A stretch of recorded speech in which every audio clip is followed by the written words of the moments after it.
Hello, welcome back everyone. Peter Ingle and myself, Mihai Algiu. We are going to continue with our talks on the theme of reigniting the fragments of the fourth way teaching. And it's a big playlist with many episodes. And for the last two episodes, we embarked on the topic of the cosmology, as opposed to the psychological presentation of the system, of the fourth way system. Now we tackle the cosmology, which is dealing with laws of the universe, the laws of the unfolding of the creation,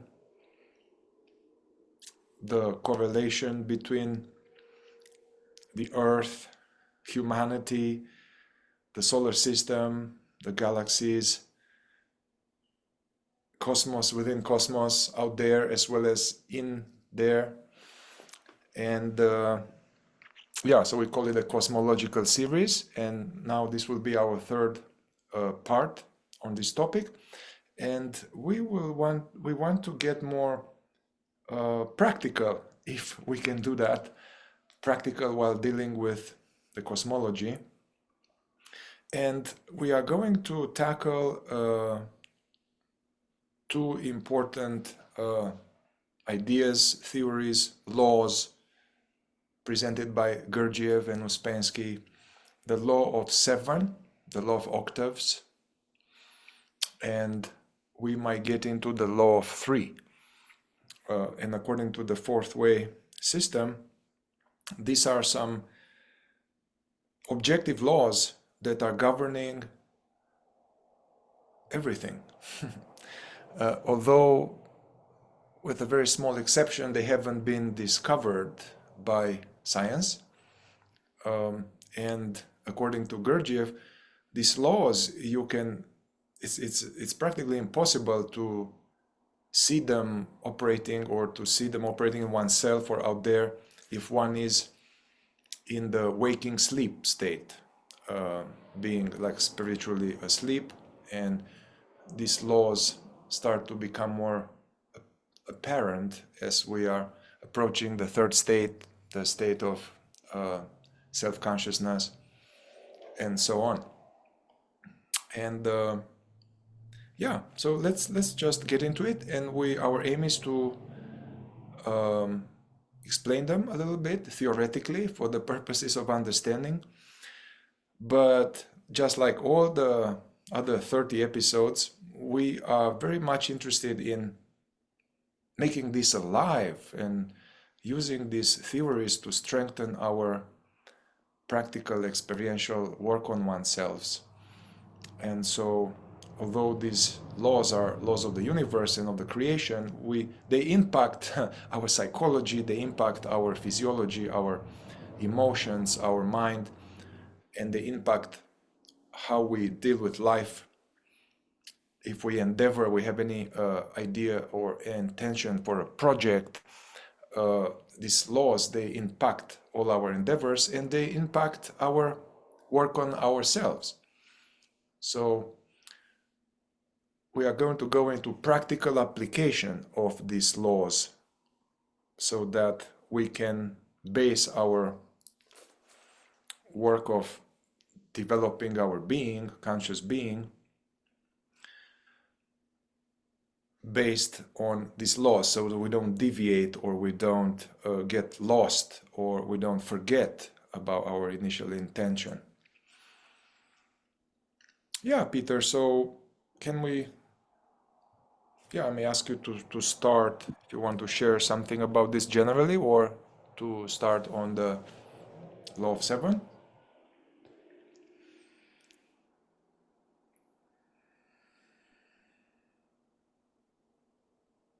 I think it's a good idea to start generally at first, just to emphasize. Before, in the first two sessions we did, or two videos we did about the cosmology, it seems to me we were talking a lot about, let's call it the structure of the universe, what the fourth way calls the ray of creation, the architecture, the infrastructure of this universe, and how we will fit into the whole. Because as Gurdjieff and Uspensky kept saying, you can't understand our existence here on this planet in this form, in isolated fashion. You have to understand it in relation to this much bigger picture. We're a small part of a much larger whole of something very big. And we talked about that structure, and these laws that we're going to speak about today, law of three and law of seven, as they are called in such simplified form in the fourth way. These laws, you could say, are what is the two, and this is what's so astonishing, that they are said to be the two fundamental laws of the entire universe. Everything in the universe, everything in creation, is the result of these two laws and the interaction of these two laws. Everything. And it's how the universe operates. So there's the engine, let's call it, of the universe, and then there are these laws that govern how it operates. So everything, the law of three says that everything, every event or every phenomenon that exists only exists due to the fact that three forces have come together in combination in what's called a triad, and in a certain relationship to each other, that they take the form that they take, or the event happens is in such a condition as it is. Another way the fourth way states this is that everything in the universe is in motion, everything is vibrating. And these forces come together in combination in such a way, three forces making possible everything that we see, and inside us and outside of us.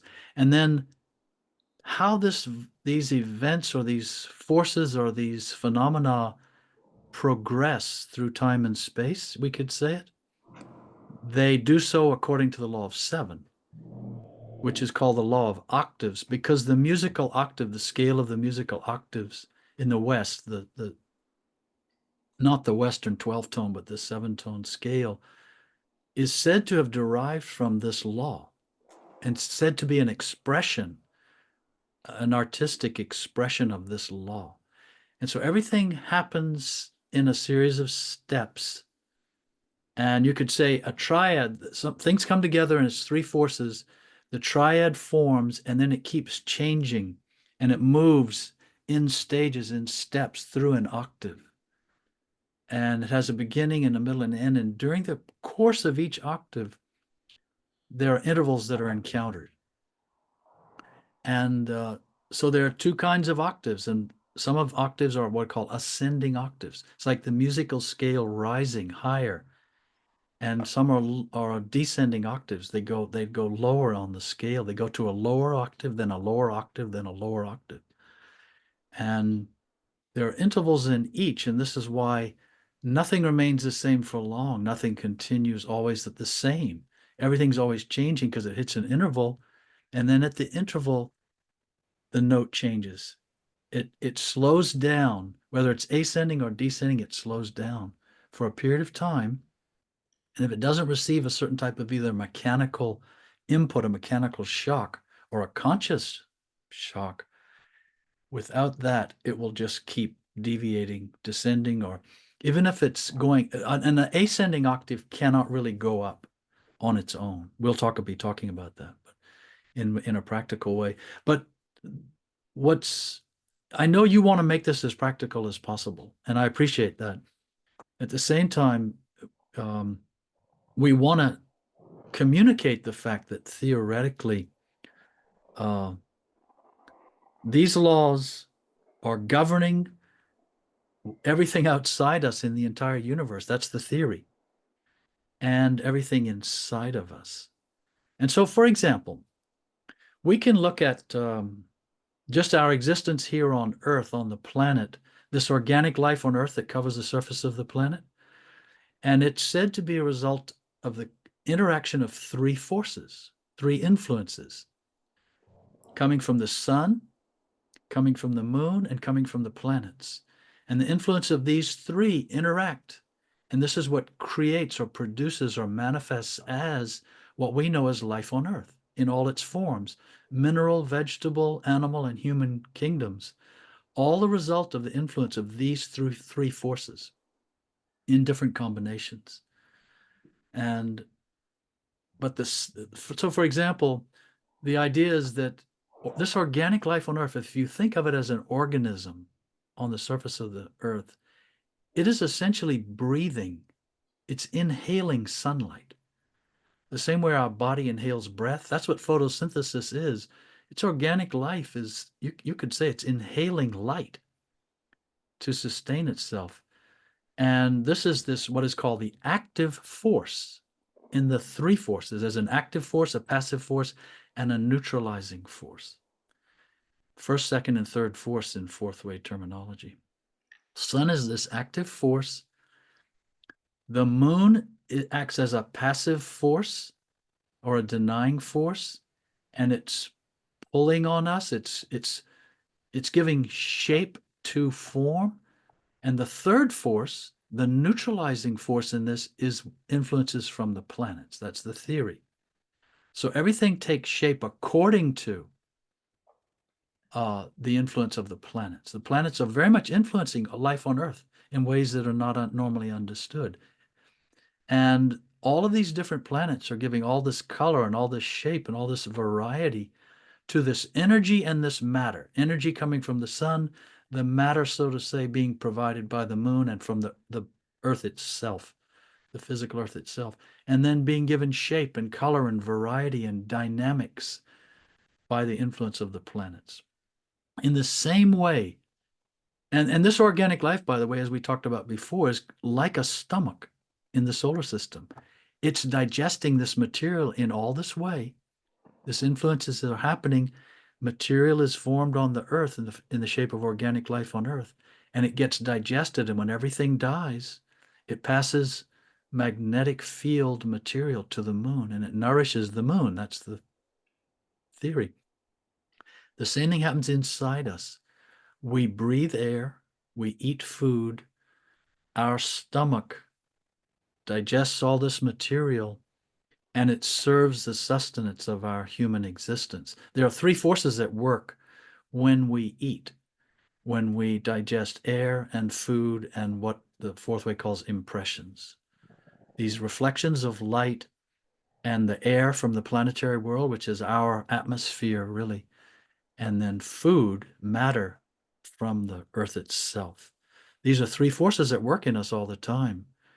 And these are serving the purposes of our physical existence in the same way that the organic life on Earth, as the stomach of the solar system, is serving the purposes of the sun and the moon and the planets.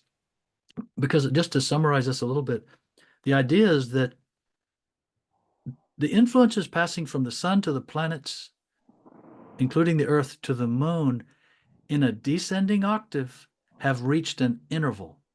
And these influences cannot get to the moon to sustain the moon. They need some kind of interaction, a different kind of shock, a different kind of interaction. And so organic life on Earth exists for that purpose. Now, the sun and the planets can influence the Earth in the way I just described earlier, in such a way as to create a material that can be digested in order to be further transmitted to the moon for the sake of sustaining and developing the moon, which is considered to be an embryonic planet. It's a complex theory, and it's, from one point of view, it's just science. What we want to realize is the same laws that are governing this mechanism in of the solar system at work, always in dynamic motion.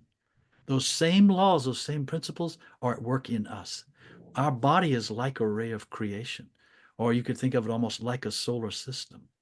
And these same principles are at work. And as you said earlier, Mihai, they affect our physiology and they affect our psyche. They don't just affect, they govern.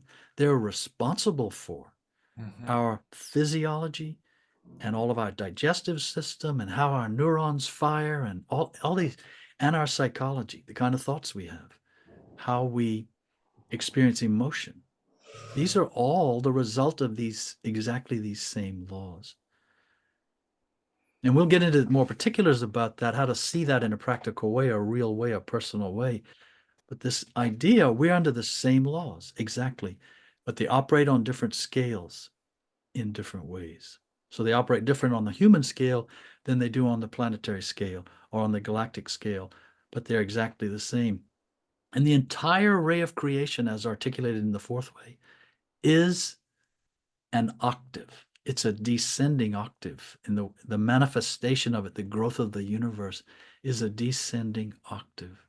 And it's a progression of 7 stages with intervals based on triads that keep moving, sort of rotating, changing position as they pass through this octave.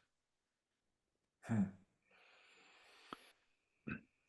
Yeah, and for people who are interested to get really precise about this or have a more nerdy element, highly recommend In Search of the Miraculous. Ouspensky goes in great depth with diagrams and many And papers. the fourth way, his book, The The Fourth fourth Way, way. also. Those two, very comprehensive. And speaking also, yeah, how the solar system is unfolding according to this law of seven, how actually the body as a microcosmos, as a cosmos, the body from the intake of the 3 types of food, the air we breathe, and the actual solid food and water we take, as well as through the 3rd subtle food of perceptions, impressions. There is a process happening so that the whole digestion is aligned with the law of seven.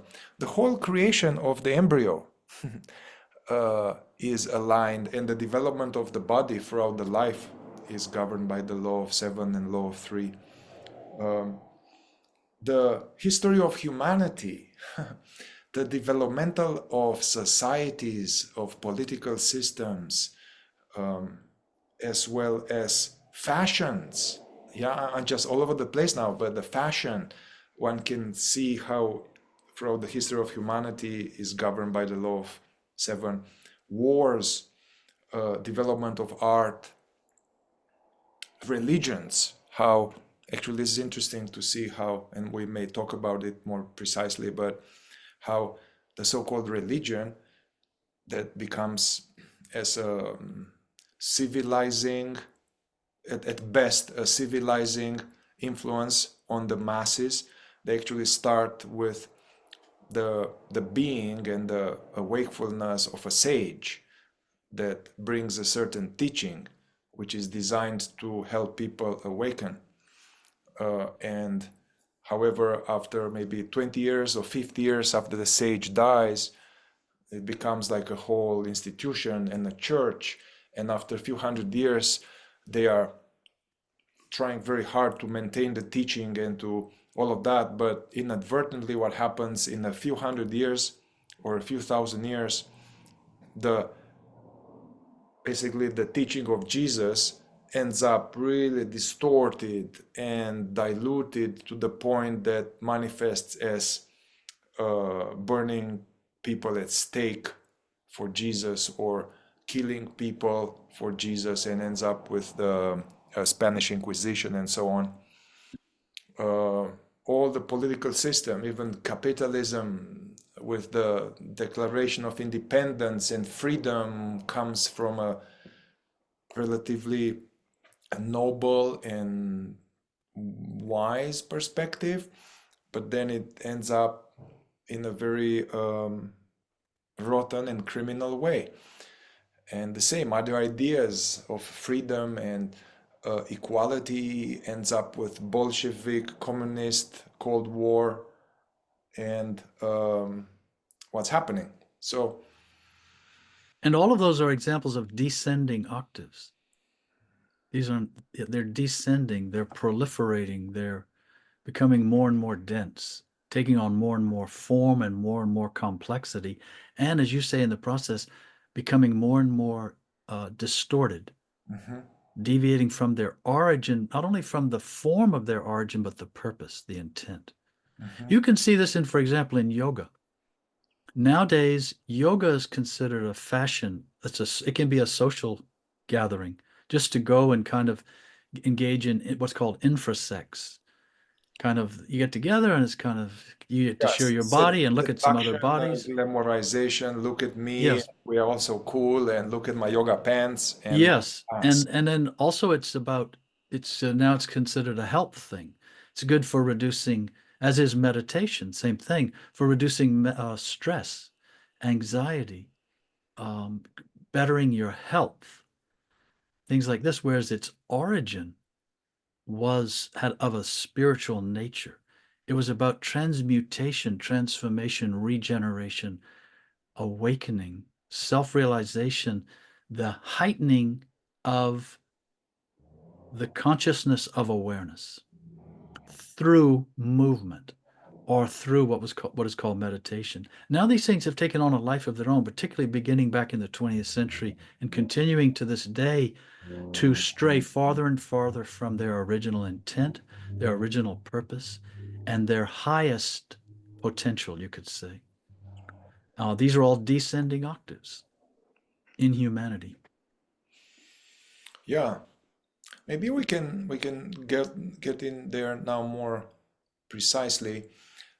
So as we know it, this law of seven is that these nodes for something to grow and to continue in a conscious direction, in a conscious direction, one needs somehow to have the knowledge and the insight and the being to bridge those two intervals.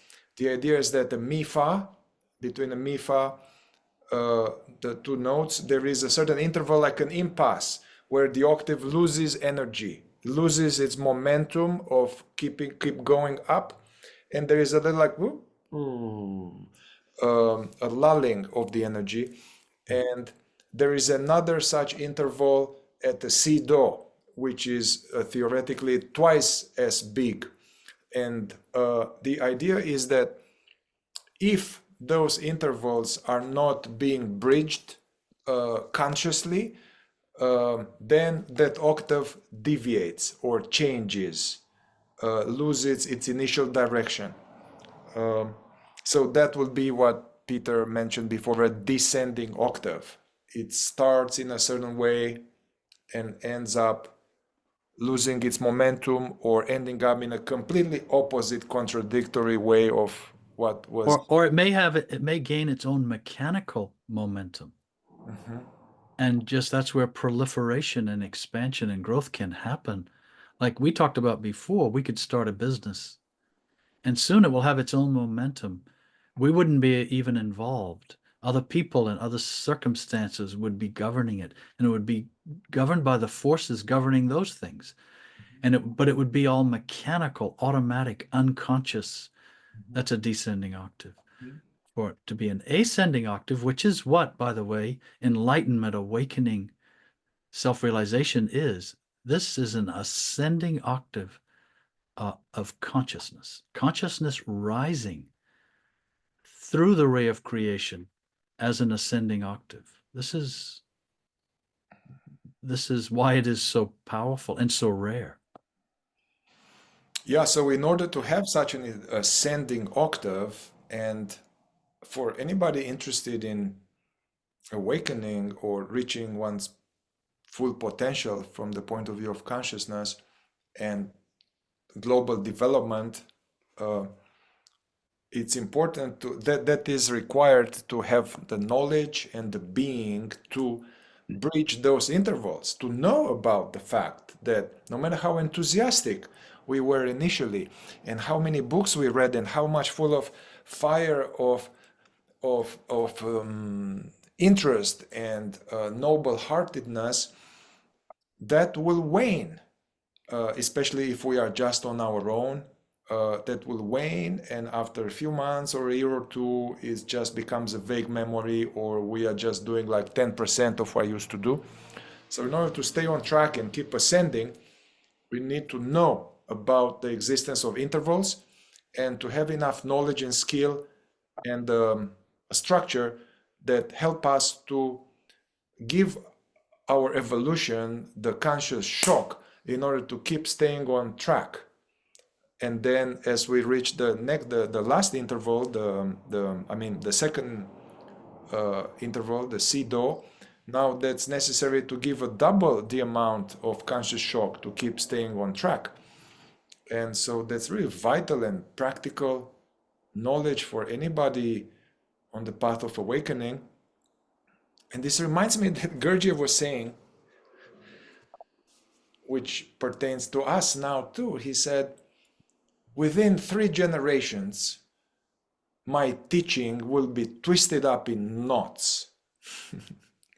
And I can see that. I can see that. So I think 3 generations or more passed since Gurdjieff brought the teaching here, and now there's a lot of presentation, and the fourth way has gone through various phases, and they're all kind of groups and organizations and of various degrees that. And there's even contention and disharmony and disagreement and isolation and all these mechanical forms of automatic descending octave. With his teaching, he was absolutely right. Left to the logical mind, this is what happens, and then it becomes a subject of debate rather than a means for awakening. And you would think that people would want to get together and cooperate and facilitate and help one another in this process, but that also is rare because of the fact of this. The impetus in the universe is descending. The impetus as in our human lives, it's to fall into descending octaves. Another thing we might get into later is the fact that ascending octaves require what the fourth way calls intellectual parts of centers. When we hit these intervals, when we come to these intervals, we're trying to make something go up, and then it starts to slow down, and we lose energy or interest or whatever it is, and we tend to then deviate from it, give it up, whatever it is. To continue on that line, that ascent requires what the fourth way calls intellectual parts of centers, which are very controlled attention that is very much on the, it's very much connected to conscious awareness, this attention. Whereas a descending octave requires little or no attention, and things just happen, and things go on their own, and things deviate on their own, and little is done to interrupt that. We usually just go along. This is why you see a lot of imitation, for example. Mihai, you mentioned fashion. Fashion is basically imitation. Somebody designed something, and then those were put in the store, and then you can't find the old style or whatever it was. Everybody starts wearing the same eyeglasses for a period of time, or the same shirts, the same shoes. It's all imitation. It's been like that throughout history. And, well, modern history anyway, when there's been fashion. But this idea that intervals come, and we have to have the understanding of what's going on, and we have to perceive it. We have to be aware we're encountering an interval. And then we have to think, not necessarily just think, but comprehend what's the nature of this interval. Do I want this octave to continue? What's my intention? And do I make an effort aligned with that intention to keep things on course? And how do I do that? Or does it just carry on by itself, deviate, and then we follow it, we get dragged along down with it? Yeah.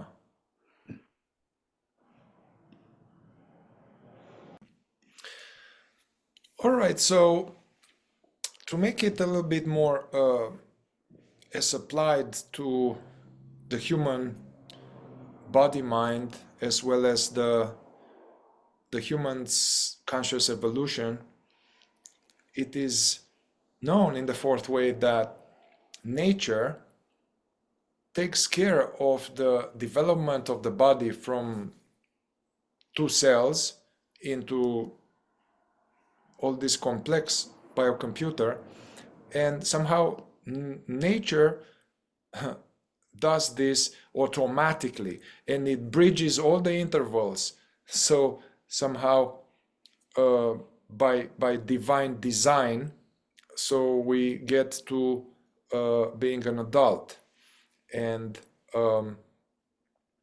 although I know that in terms of psychological, emotional, ego development, there are many things can go wrong, and certain stages of development as a child can be stunted, and the psychological, emotional development can really remain far behind. However, the body still develops.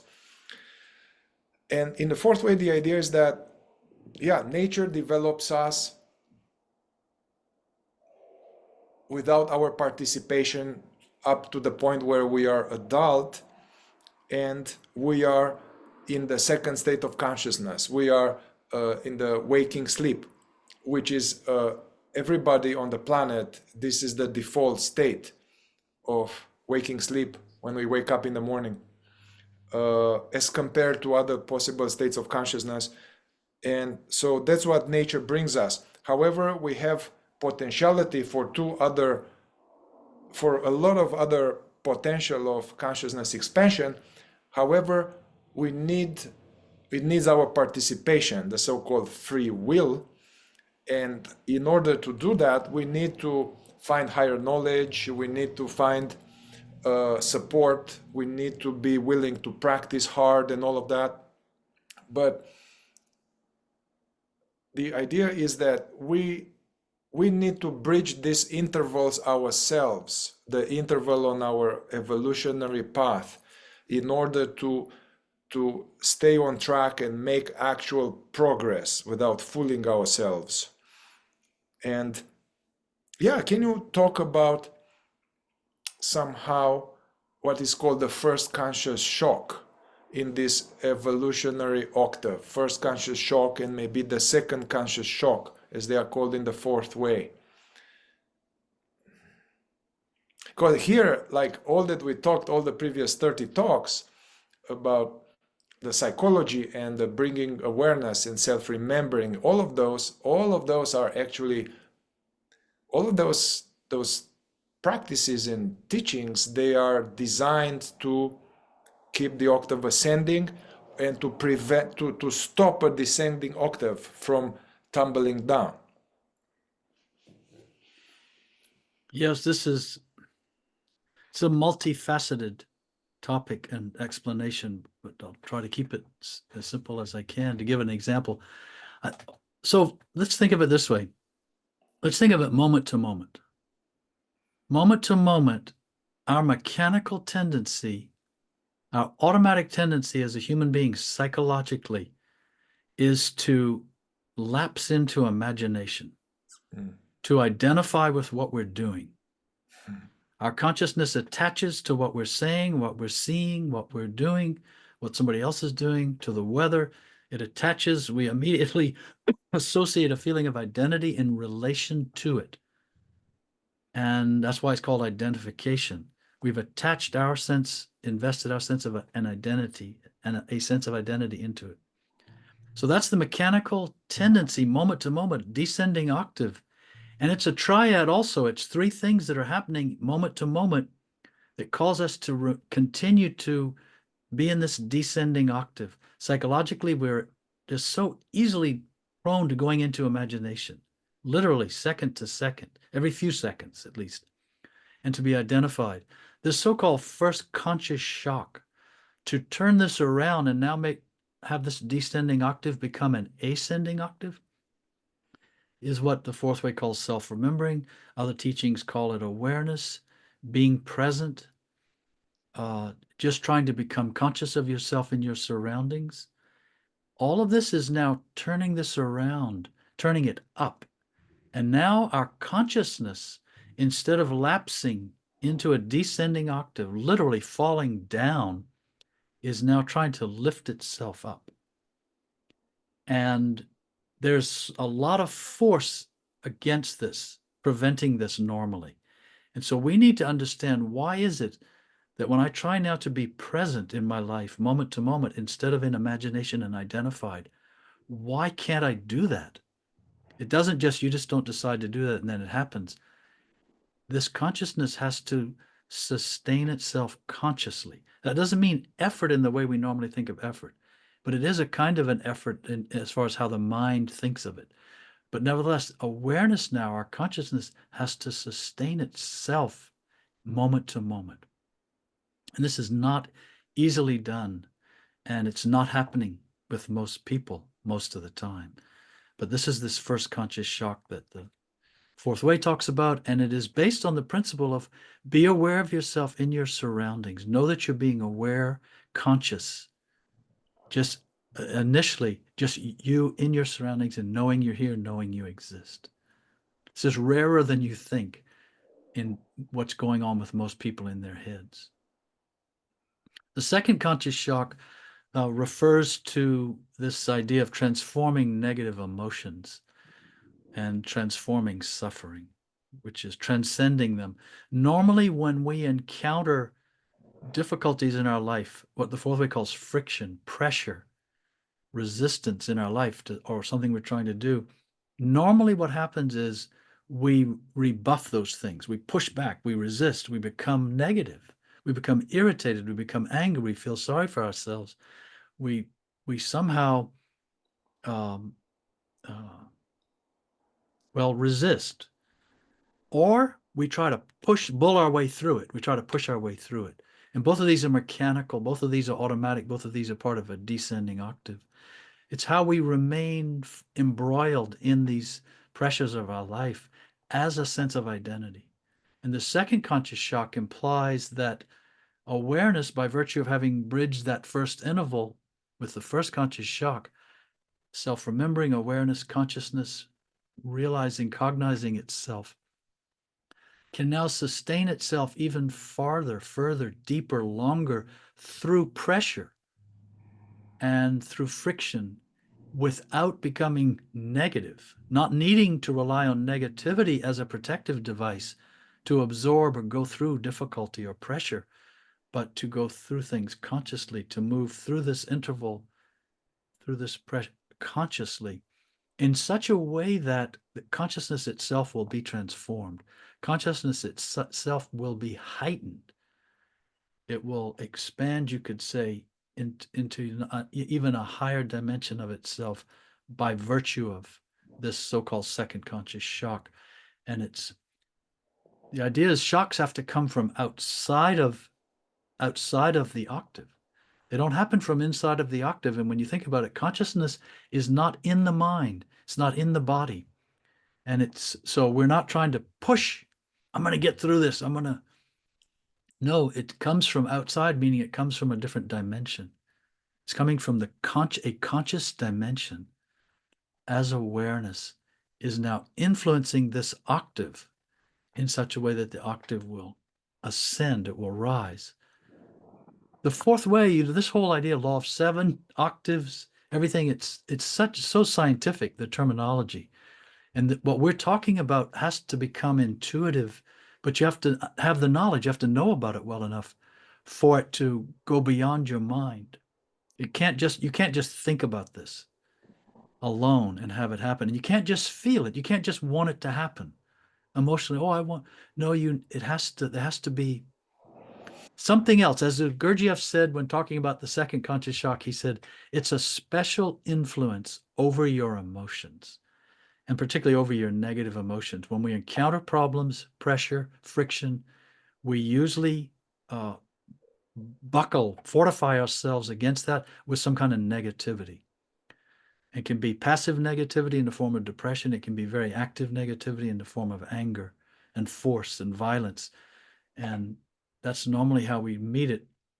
This idea of a special influence over our emotions in the midst of friction, in the midst of suffering. He's referring to consciousness itself influencing our behavior and our thoughts and our emotions. Yeah, interesting that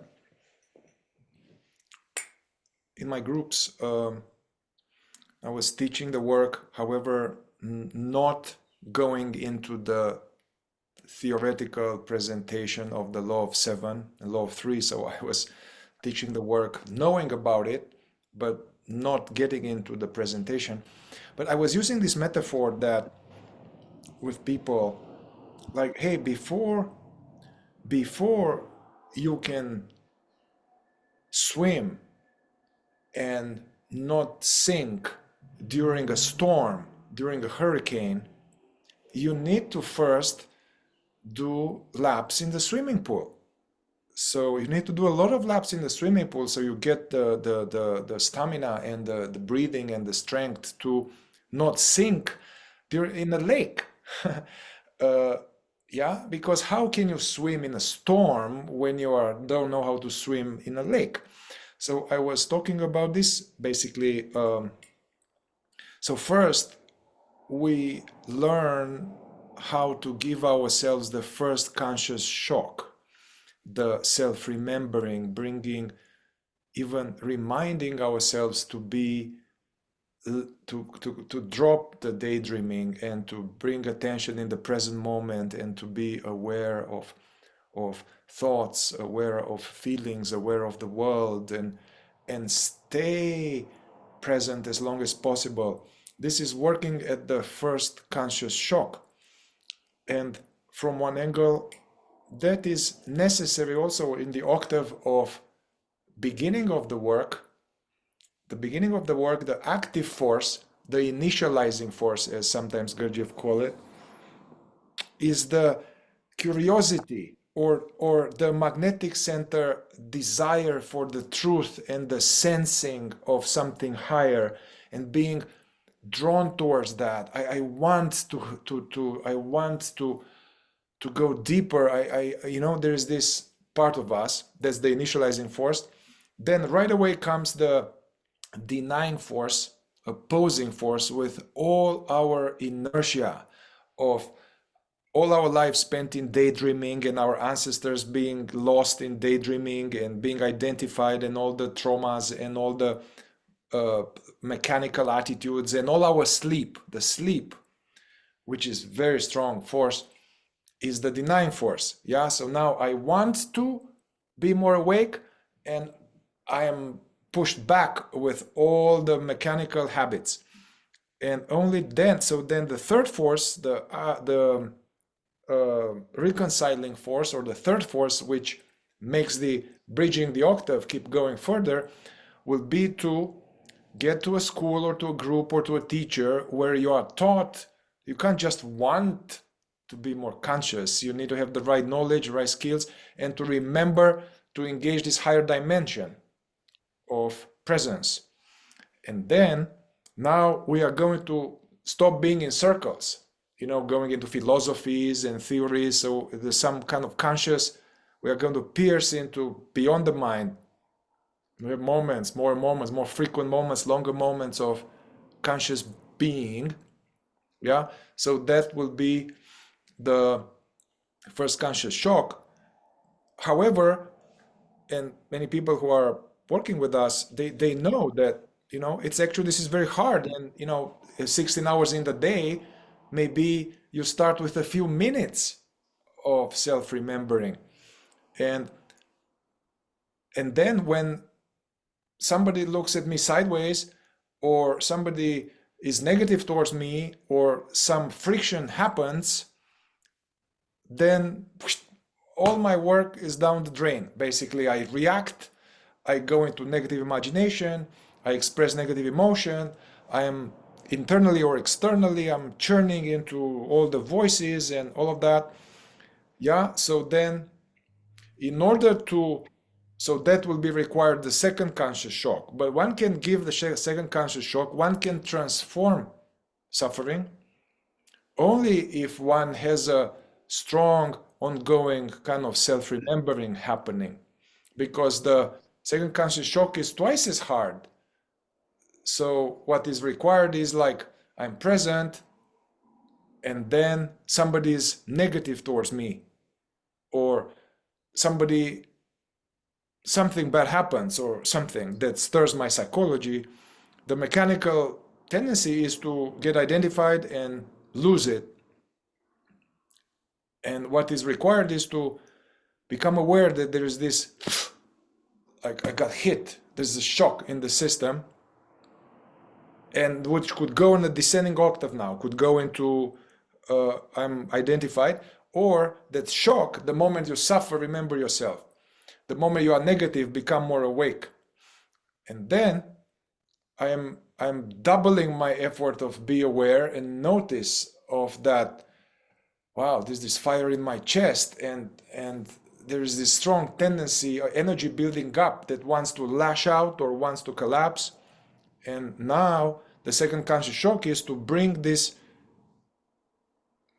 being aware, witnessing of this, and surfing the volatile energy and not letting it take over me, and some kind of surfing the battery acid in some way, not letting it go into the head, and basically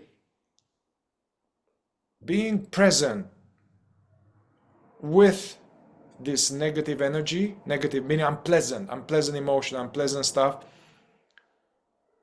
and staying consistent with it. Now we'll transmute that energy into more presence. So that will be in some way the second conscious shock. Yes, you could say it all boils down to identification and non-identification.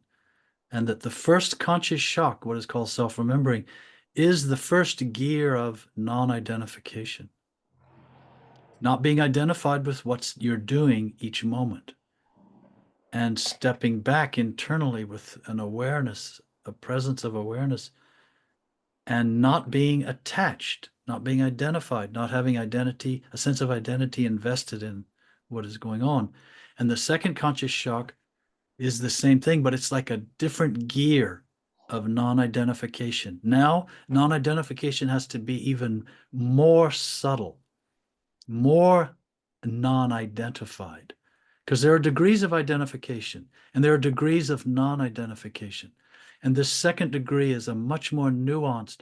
It's one thing to separate psychologically from your thoughts when something's happening, as opposed to if something happens to your body and you having physical pain or violence or threat, to not identify with that, that requires a different gear. So, but we can think of it as this. This is really this quality of presence ascends by virtue of becoming less identified and then less identified and then even less identified and continuing. Whereas, for example, negativity is the opposite. It's going in the other direction. It's because we become more and more and more identified. And we reach a point where we then, out it comes, either internally or externally.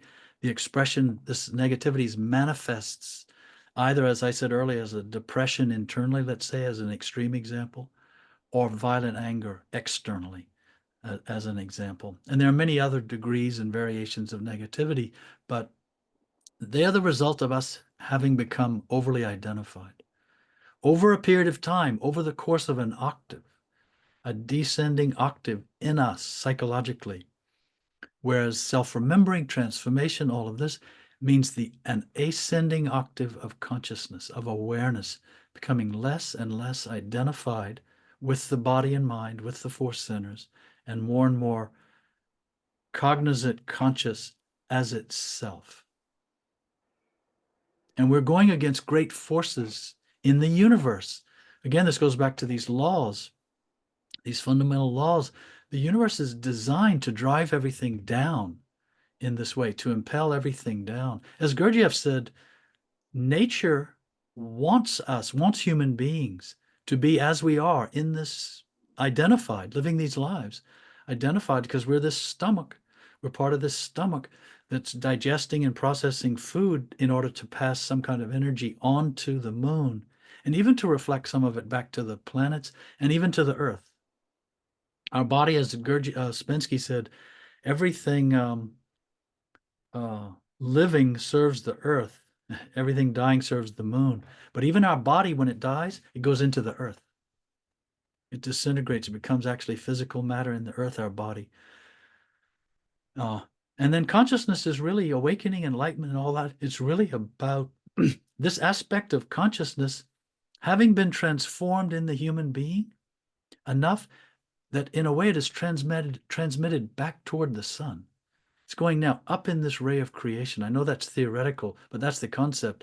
Now something's passing back up instead all of it just descending down in this very mechanical, octave driven by all these heavy forces. And so when we try to just, awareness tries to lift itself up, and that's really what's happening when we're trying to be present. It's as though awareness wasn't here, it was out of focus. Now it's trying to come into focus. It's trying to ascend, be. And that's what this idea to be is, to be present, for consciousness to be, and now sort of stand on its own legs. And then it wants to be able to walk and move even higher. And that's what transformation is. Transformation is, well, that's what it's meant to lead to. But not even lead, that's what it is this further stabilizing and expansion of awareness, conscious awareness. Yeah, and since in the fourth way is very complex, has a lot of relativity, because from one angle it says what you said, that the nature, it's in the interest of nature, of the mechanical universe, for humanity to be asleep. It serves a certain purpose. At the same time, there is the possibility, according to the fourth way, and according to our experience, for some people to escape from this river, and Gurdjieff uses this metaphor of there's a river going downstream toward mechanicalness, automatism, lower and lower state of consciousness, inertia, going down to dying, asleep. So that's one river, and kind of almost all humanity is going that river that is going effortlessly downstream. Gurdjieff was saying that there is another river parallel to it going in the opposite direction. And actually people who have a mature magnetic center, this seeking part, and they are lucky now, the idea is to somehow find a way to jump out as a fish, somehow jumping out of that river going nowhere and jumping into the other river going the opposite direction. And interesting, I've seen a documentary recently where they were showing the salmon going up the stream even when their creeks were blocked by highways. So there was this highway and there was just a little bit of water on the highway, so the salmon would still will make utmost effort going up the stream all the way to where they were born. So it's interesting that nature has this example of, I guess, nature bridges the intervals of the salmon.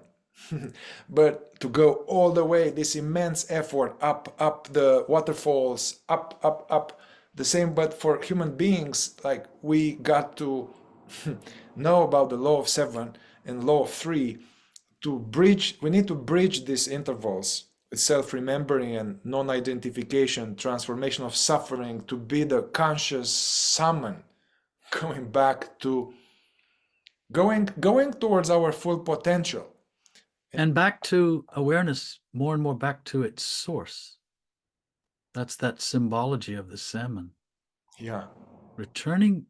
See, we rarely question this. First of all, we rarely even recognize awareness. Awareness doesn't recognize itself as this awareness, this remarkable. When you start to see it, it is so amazing. The fact that we can be aware, and we can be aware of this awareness. This is unbelievable, but we don't ever think about it hardly. But when you start to see it, it becomes even more majestic and incredible. But then beyond that is, where does that come from? What does this awareness derive from? It has a source. And this is in this analogy of the salmon now basically sacrificing itself to get back to the source. And that's the nature of awareness. It senses, the way the salmon senses, it senses its direction home. It senses its direction into the present as presence, more and more and more, and against greater and greater odds and obstacles.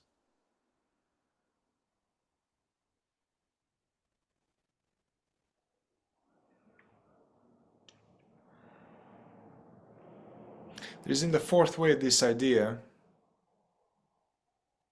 or Gurdjieff speaks about that.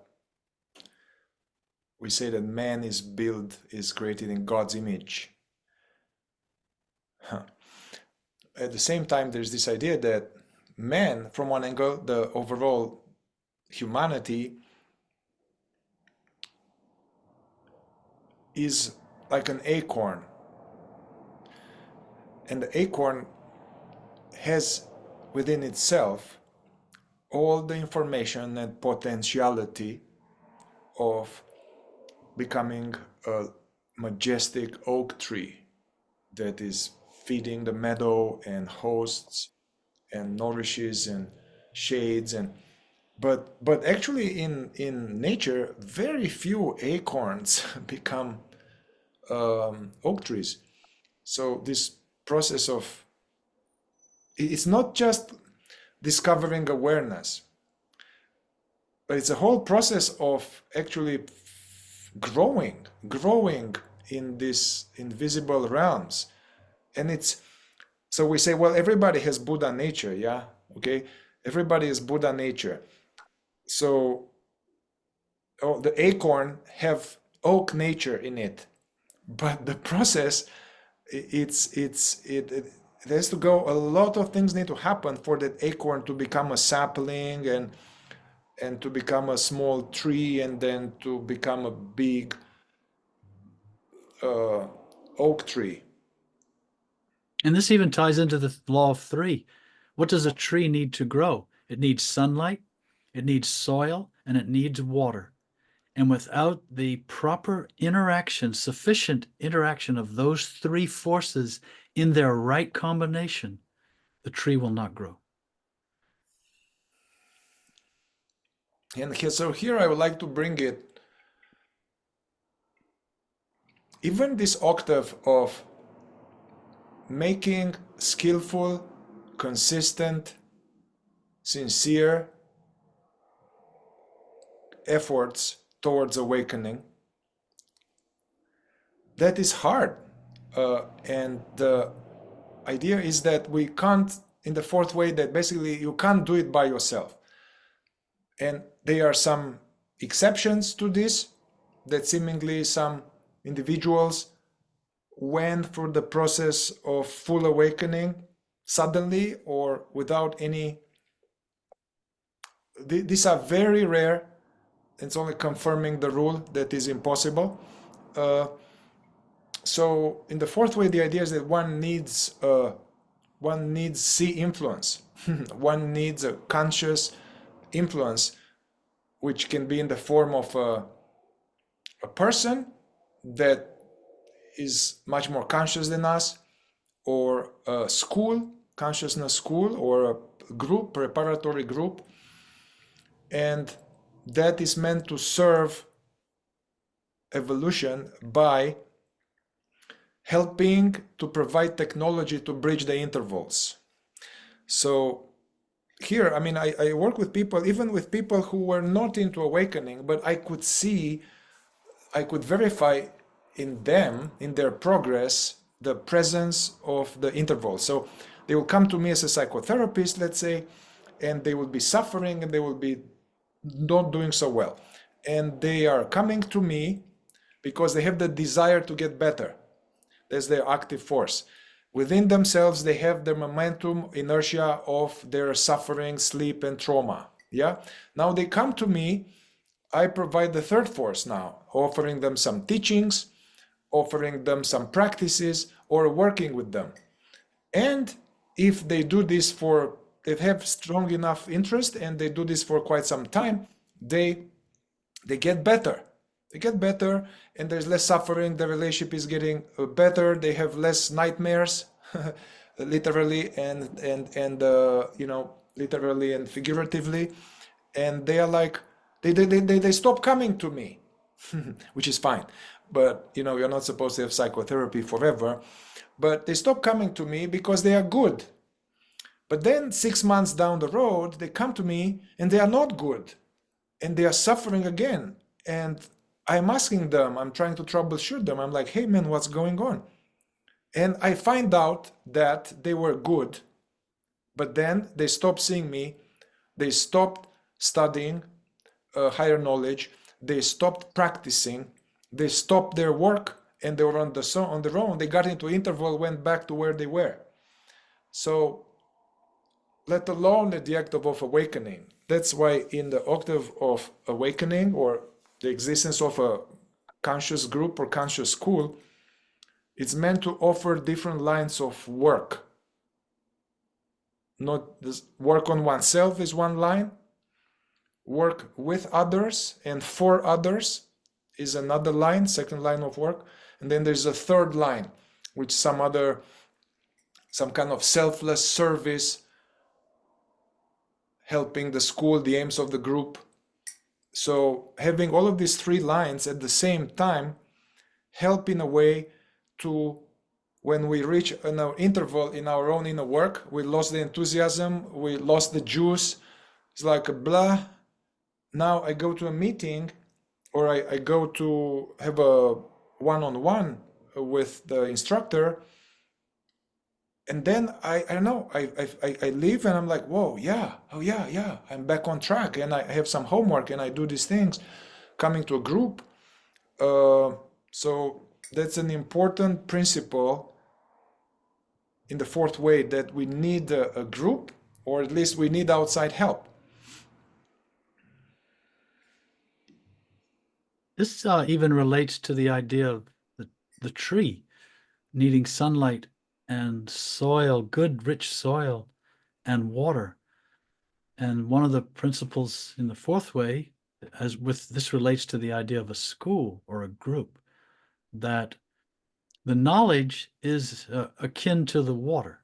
And sometimes water is a symbol for truth or knowledge in esoteric literature and in esoteric teachings. And by the way, and that's what in the Bible, that when Jesus turned water into wine, he didn't literally turn water into wine. He transformed knowledge into understanding by virtue of his own being, and the transformation of his own being. What was knowledge became understanding. But in a school or in a group, this idea, we need some knowledge, we need information about enlightenment, about awakening, and so on. This is the water. And the soil, the rich soil, is the environment. It's the atmosphere, it's the surroundings, it's the form, in this case, of a school or of a group. This is the culture, the environment in which something can be established, can establish itself. In this case, awareness, consciousness is trying to establish itself, but in the human form, it needs knowledge to do this. And the intellect, as we said last time, plays a big role in this. It's a important platform, you could say, for awareness. But then we also need this environment of other people and situation. And then the sunlight would be akin to the influence of, at best, someone who is more conscious, who has already traveled this road, who already has weathered a lot of these storms, is aware of the obstacles, and knowingly aware of how to surmount these obstacles consciously, not as a person, but with consciousness. And I say at best, at least then, someone who has more experience with this knowledge in such an atmosphere. So it could be a dimmer light, but still a light, leading your way, lighting your way, and it could become in the form of inspiration, as well as in the form of guidance, direct guidance, but mostly inspiration. And so we need these three things. And this is very interesting to think about nowadays, because Mihai and I, we both spent time in a formal school. And what I just described existed there in these three forms. Nowadays, with the internet and this exposure to all these teachings, I would say it's as though there's a lot of water, but it's also diluted. And it's easily stained, it's easily tainted and easily mixed with things. And it's not always clear, perfectly clear water. And then the rich soil, can you go to a retreat for a week or 2 weeks? Immerse yourself in this soil, in this atmosphere of other people. Everyone's in a supportive network. to help remind you and encourage you and inspire you with your inner work, let's call it. And then a teacher, someone who knows, who can guide, who can show you the way. That's one expression. Is that sustainable? Just to do that occasionally?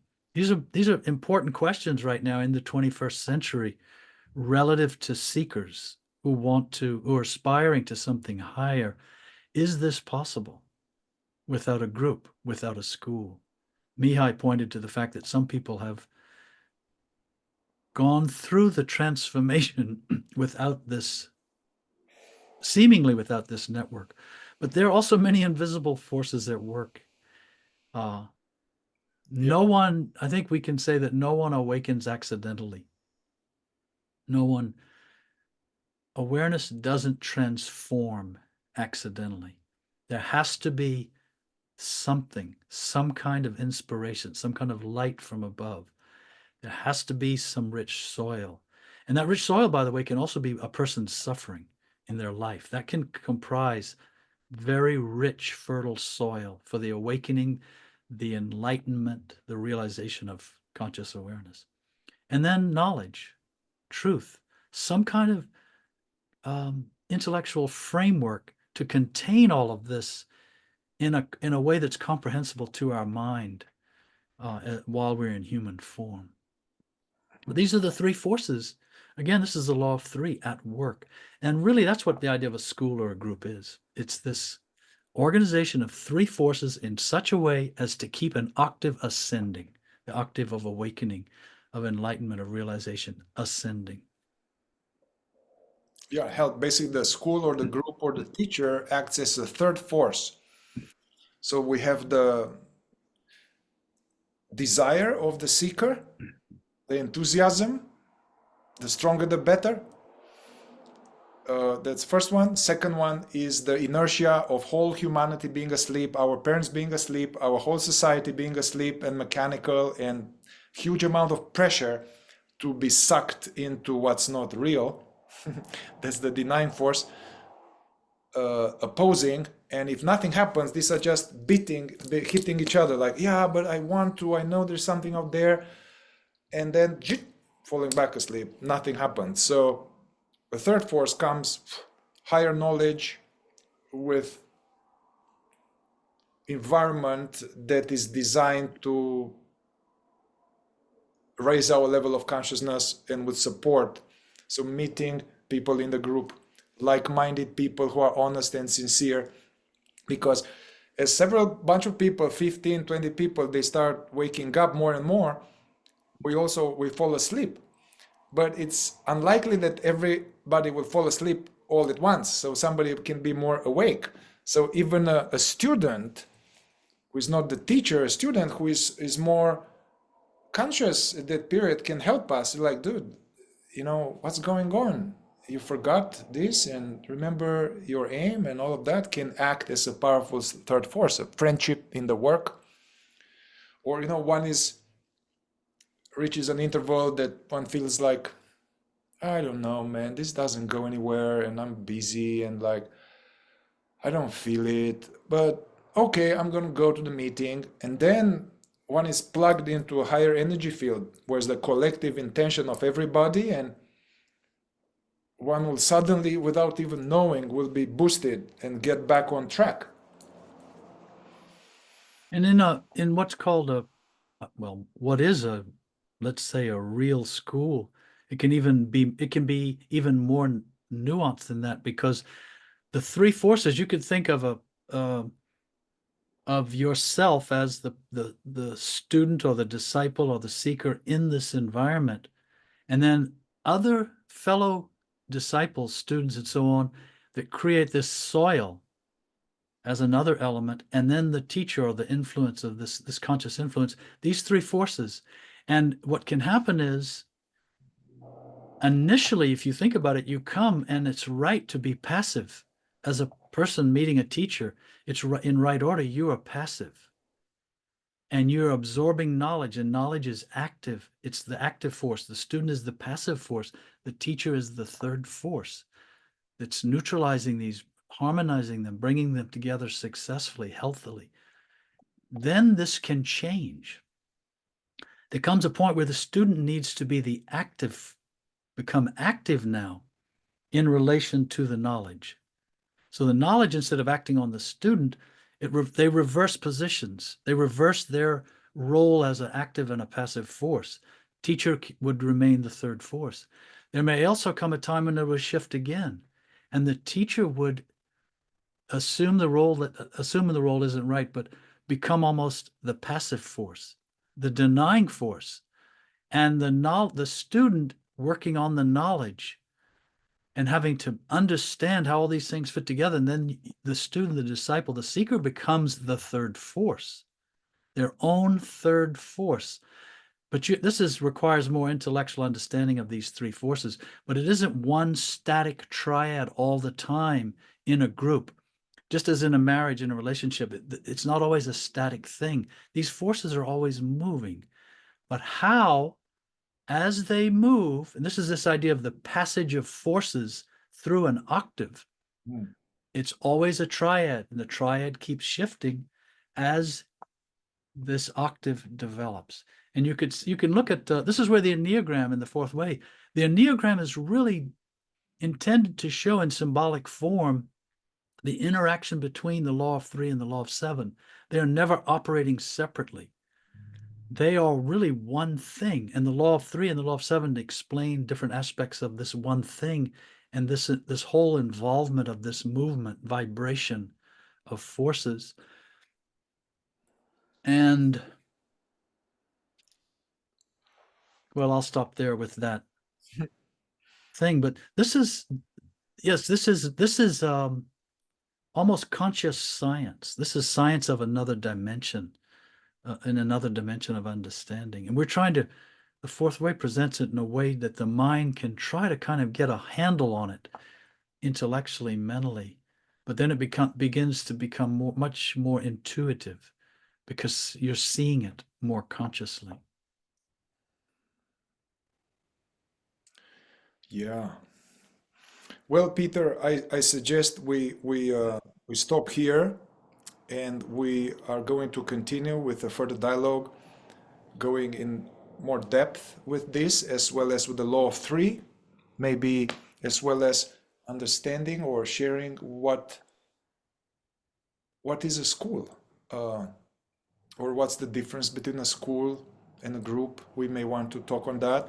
But for our viewers, especially the ones that are working with us, we really recommend you go in search of the Miraculous by Ouspensky and the Fourth Way by Ouspensky, and kind of go with the index and look at the law of three, law of seven,